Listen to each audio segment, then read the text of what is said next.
Assalamualaikum warahmatullahi taala wabarakatuh. Waalaikumsalam warahmatullahi wabarakatuh. Bagaimana kabarnya anak-anak hari ini? Baik. Baik, Ya, alhamdulillah Bapak. Nah, mari kita awali pelajaran hari ini dengan doa yang dipimpin oleh Bapak Fajar. Baik, Fajar. teman-teman semuanya, kita berdoa terlebih dahulu sebelum kita belajar agar dapat ilmu yang manfaat barokah. Al-Fatihah. A'udzubillahi minasyaitonirrajim. Bismillahirrahmanirrahim. Iyyaka na'budu wa iyyaka nasta'in. Berdoa selesai. Sudah, Pak? Ya, terima kasih. Kita mulai untuk pelajaran hari ini yaitu pelajaran pada subtema aku senang melakukan wudhu. Ya. Nah, ini Pak Guru ada nyanyian tentang wudhu. Mari kita bernyanyi terlebih dahulu. Yuk kita mulai. 1, 2, 3. Ayo kita wudhu agar badan suci. Ayo kita wudhu kita wudhu agar badan suci. Ayo kita wudhu agar hatiku bersih.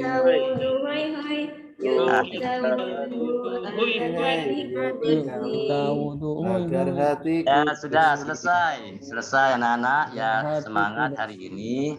Sebelum menginjak materi pokoknya yaitu Pak Guru pertama akan menjelaskan yang akan dijelaskan pada materi pada hari ini, pelajaran hari ini. 1 yaitu pengertian tentang wudhu, yang nomor 2 itu syarat wudhu, yang nomor 3 adalah rukun wudhu, yang nomor 4 adalah sunnah wudhu. Ini yang Bapak Guru akan jelaskan pada materi tentang aku sedang berwudhu. Terus yang pertama adalah pengertian wudhu. 1, wudhu menurut bahasa berarti bersih dan indah. Wudhu menurut syara berarti membersihkan anggota tubuh tertentu, yaitu muka, kedua tangan, kepala, dan kedua kaki dari najis dan mensucikan diri dari hadas kecil sebelum melaksanakan ibadah kepada Allah Subhanahu wa taala. Yang nomor 3, adapun pengertian wudhu adalah suatu syarat untuk sahnya sholat yang dikerjakan sebelum orang mengerjakan sholat dan ibadah yang lain. Kata wudhu merupakan kata sarapan dari bahasa Arab yang sudah lazim diucapkan dengan fasih oleh kaum muslimin Indonesia. Ini anak-anak pengertian wudhu. Jadi anak-anak nanti amatin ya. Nanti akan diberi kelompok diskusi. Jadi anak-anak nanti ini amati, kan didiskusikan, akan dibentuk sebuah kelompok ya. Terus untuk berikutnya, yang B ini ada syarat sahnya wudhu. Jadi mohon diperhatikan ya anak-anak. Syarat wajib wudhu yaitu 1, beragama Islam. Kalau bukan orang Islam itu sah, karena syarat wudhu adalah hanya untuk orang Islam. Jadi Islam dulu baru itu sah. Terus yang nomor 2, dapat membedakan yang baik dan yang buruk. Terus yang nomor 3, suci dari menstruasi bagi perempuan dan persalinan. Yang nomor 4, tidak ada apapun di dalam tubuh yang dapat mengubah sifat air seperti listrik dan riasan. Nomor 5, tidak ada yang dapat mencegah air menyentuh kulit seperti cat kuku, listrik, dan lain-lain. Nomor 6, mengetahui mana yang sunnah dan mana yang wajib. Nomor 7, air yang diambil untuk wudhu adalah air bersih dan suci.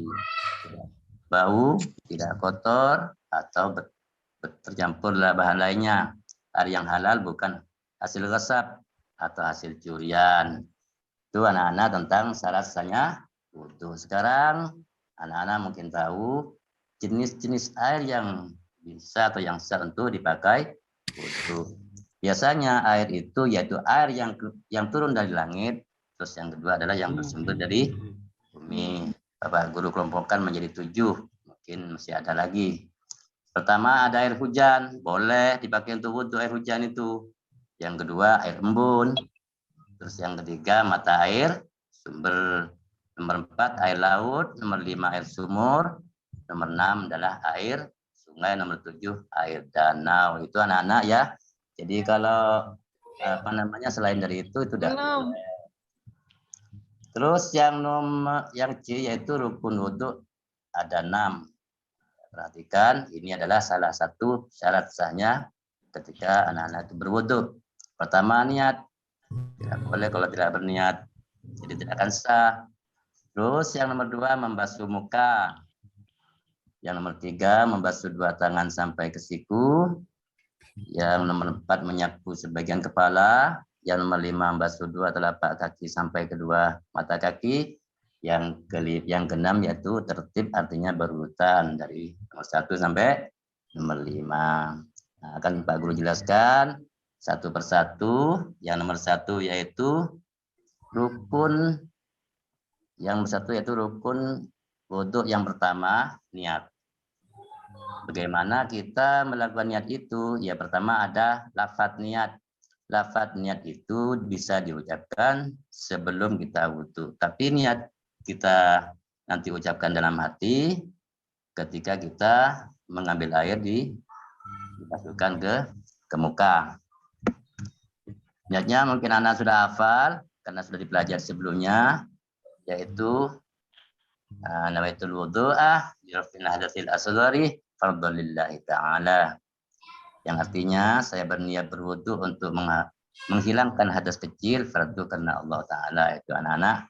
Jadi tanpa berniat nanti tidak bisa ada sah. Sama dengan kita mau bepergian atau mau kerja, tidak ada niat, tidak bisa.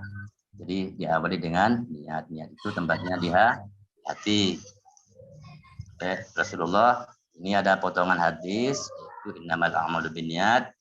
Rasulullah menerangkan bahwa segala perbuatan tergantung kepada niatnya.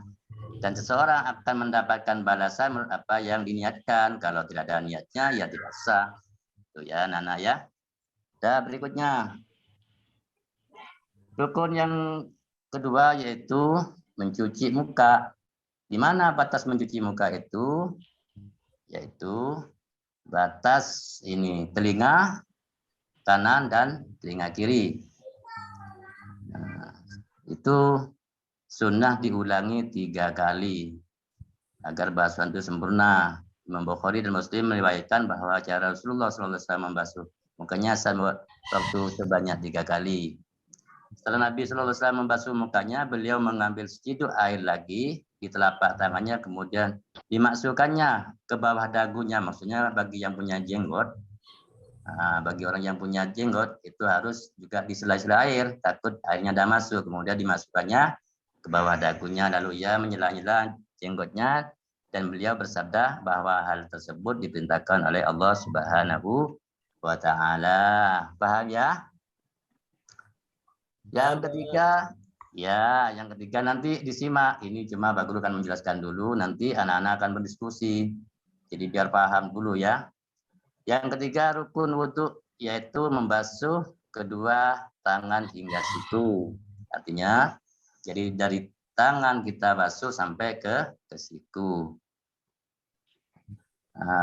Diulangi sampai 3 kali, kalau bisa dilebihkan di atas siku, takut basuhannya kurang.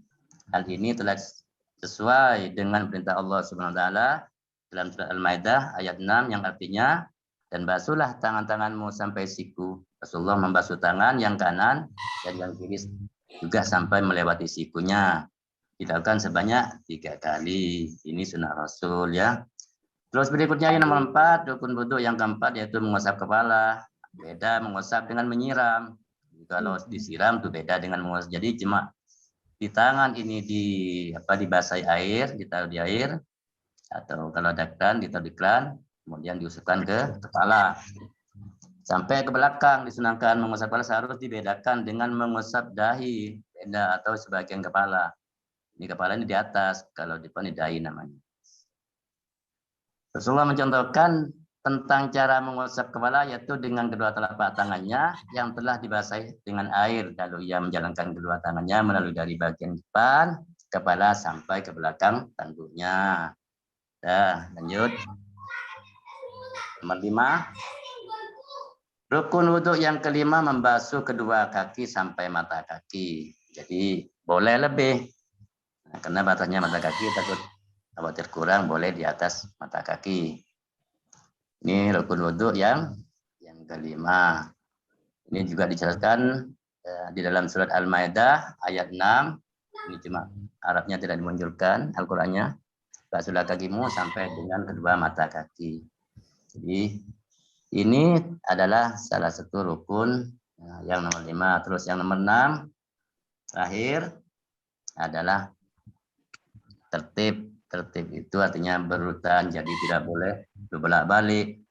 Yang pertama, yang kedua, yang ketiga juga dimulai dari kanan dan kiri, itu adalah namanya tertib. Sudah berikutnya. Nah, ini sunnah wudhu. Tadi ada syarat, ada rukun, ada sunnah. Jadi bisa dibedakan. Ini sunnah wudhu boleh dilakukan, boleh tidak. Yang nomor 1 diantara adalah baca basmalah. Yang kedua membasuh kedua telapak tangan sampai ke pergelangan tangan. Ini dilakukan sebelum wudhu. Yang nomor 3 berkumur. Sunnah dilakukan 3 kali. Khawatir ada sisa makanan atau kotoran yang ada di mulut. Yang nomor 4 menghirup air ke hidung. Diulangi juga 3 kali. Hidung adalah tempat udara masuk. Takut ada debu atau apa dan semacamnya, tapi kalau kita bersihkan akhirnya menjadi sehat. Yang nomor 5 mengusap seluruh kepala. Karena kepala nanti ketika membasuh boleh sebagian, disunahkan juga mengusap seluruh kepala. Nomor 6 mengusap kedua telinga luar dan dalam dengan air baru. Artinya kita bukan dari sisa yang lain langsung diusapkan ke telinga, tapi kita ngambil yang baru, dibasahkan dengan yang baru. Terus yang nomor 7 menyisir jenggot tebal dengan jari itu sunnah juga, karena kalau jenggot tebal tidak dibasuh di sela-sela dengan jari itu biar kadang-kadang tidak masuk, hanya di luarnya saja. Terus nomor 8 basuh sela-sela jari, tangan dan kaki, mendahulukan bagian kanan baru dan kemudian kiri. Jadi diawali kanan baru yang kiri. Nomor 9 mensucikan masing-masing 3 kali. Ini sunnah juga. Yang 10 mualat tidak terputus pembahasan antara satu anggota wudhu dengan lainnya. Jadi begitu membasuh muka ditinggal tidak boleh. Jadi harus bersambung. Nanti sekarang yang wajah, nanti lengan, tidak boleh ya. Terus berikutnya adalah ada doa setelah berwudhu. Doanya ini mungkin anak sudah hafal ya. Hafal? Ada yang hafal? Ya, ini doanya ya. Mungkin anak kalau tidak hafal dihafalkan. Terus berikutnya, ini Pak Guru ada gambar. Ini diamati. Ini gambarnya 8. Jadi Bapak Guru tadi jelaskan kalau rukun itu hanya ada 6, ada yang sunnah, ada yang syarat. Ini anak-anak nanti akan dibuat kelompok diskusi. Jadi ini dibilang mana yang sunnah, mana yang rukun. Ini ya. Ini 8 gambarnya. Kalau kurang bisa ditambah nanti. Bapak Guru saya menemukan baru. Yang ini ada ya kasih. Ini ada gambarnya. Tertib juga ada gambarnya ya. Jadi ini 8 ini nanti dipilah. Ini tugasnya kelompok. Nanti anak-anak diskusi ya. Ada tanya jawab. Mungkin sekitar ini aku sedang berbutuh. Mungkin ada anak-anak yang mau tanya. Silakan. Ada yang mau tanya ya? Ada yang kurang jelas? Saya Pak. Ya, monggo. Fajar. Pak, saya pas wudhu, tengah-tengah wudhu airnya habis Pak, pas basuh muka. Terus bagaimana Pak? Ya kalau tidak lengkap ya tidak usah cari air dulu. Masalahnya wudhu itu harus berurutan, jadi tidak putus. Jadi ketika pertama wudhu ya, baru cuma muka saja lalu habis airnya, ya cari lagi. Umpamanya sudah ketemu cari air, ada salah satu cara yaitu namanya tayammum. Untuk kelompok 1 tugasnya yaitu mendiskusikan dan menyimpulkan pengertian wudhu serta presentasikannya ya. Terus yang kelompok 2 juga mendiskusikan dan menyimpulkan atau menyebutkan syarat berwudu dan mempresentasikannya. Nah, terus yang nomor 3 adalah gambar wudu yang tergolong sunnah wudu serta mempresentasikannya. Yang nomor 4 yaitu mendiskusikan dan memilah gambar juga, gambar wudu ya, yang tergolong rukun wudu serta mempresentasikannya. Ya. Terus saya kasih waktu 5 menit untuk berdiskusi masing-masing kelompok ya. Diwakili dari tiap-tiap kelompok untuk mempresentasikan hasil diskusinya. Kalau ada yang sudah, silakan mempresentasikan hasil kelompoknya. Oh, ini ada yang sudah nih. Dari hasil kelompok 1, mohon ada yang maju untuk membacakannya. Silahkan. Ya Pak. Hasil diskusi dari kelompok 1 mengenai siapa ini? Erni Pak. Oh ya, monggo. Pengertian wudu menurut bahasa berarti bersih dan indah. Sedangkan menurut syara berarti membersihkan anggota tubuh tertentu. Muka, kedua tangan, kepala, dan kedua kaki. Itu Pak, diskusi kami. Terima kasih. Oh ya, bagus. Ini hasilnya kelompok 1 ya. Hasil diskusi kelompok 2 yaitu syarat wajib wudhu. 1. Beragama Islam. 2. Dapat membedakan yang baik dan yang buruk. 3. Suci dari menstruasi dan persalinan. 4. Tidak ada apapun di dalam tubuh yang dapat mengubah sifat air. 5. Tidak ada yang dapat mencegah atau menghalangi sampainya air ke kulit. 6. Mengetahui mana yang sunnah dan mana yang wajib. 7. Air yang diambil untuk wudhu yaitu dari air mutlak. Sekian, Bapak. Oh, ya bagus. Silakan, siapa ini yang mau maju? Saya Pak. Ya, silakan. Rukun wudhu ada 6, yaitu niat, ketika membasuh muka, ketika membasuh kedua tangan beserta kedua siku, 4. Mengusap sebagian kepala, yang kelima membasuh kedua kaki beserta kedua mata kaki, dan keenam adalah tertib atau berurutan. Sudah Pak. Sunnah wudhu, saya baca Ustadz ya. Sunnah wudhu adalah sebagai berikut. Membaca Bismillahirrahmanirrahim. Membasuh telapak tangan, berkumur-kumur. Membasuh lubang hidung. Membasuh telinga luar dalam. Semua yang dibasuh diulang 3 kali. Mendahulukan anggota badan yang kanan. Tidak berkata-kata sewaktu wudhu. Menyela-nyela jenggot, menghadap kiblat, berdoa sesudah wudhu. Sudah Ustaz? Saya baca Ustadz ya. Dewi mau baca. Kesimpulan dari aku senang berwudu. 1. Wudu dapat diartikan sebagai cara untuk menyucikan atau membersihkan diri dari hadas kecil. Proses membersihkan diri itu berkelakuan seperti membasuh tangan, berkumur-kumur, memasukkan air ke hidung, membasuh wajah, membasuh kedua tangan sampai ke siku, mengusap kepala dan rambut, membasuh kedua telinga, dan membasuh kedua kaki sampai mata kaki. Beberapa manfaat berwudu antara lain dapat menghilangkan bakteri dan debu ketika sudah melakukan aktivitas, dapat merilekskan beberapa anggota tubuh, mencegah penyakit ispa, dan lain-lain. Terima kasih Ustadz. Nomor 5, tak tahu saya yang bisa ini. Teman saya namanya Zainal ini yang bisa. Nomor 5 sunnah ya Pak ya. Tak tahu ini Pak gurunya lagi keluar. Jadi kita kerjakan sama-sama aja ya. Nomor 5 sunnah Pak. Oh, nomor 5 sunnah katanya. Oke, tadi siapa yang mimpin tadi? Pak gurunya lagi keluar ini. Siapa yang mimpin? Pak Guru lagi ke toilet, teman-teman. Oh iya, ayo dipimpin. Siapa? Ketua kelas, ketua kelas. Mas Agus biasanya ketua kelasnya ini. Oke, teman-teman, ini Bapak Guru lagi izin. Ini waktunya juga sudah habis. Yuk kita tutup bersama yuk dengan doa membaca surat awal asr bersama-sama ya. Ya. Terima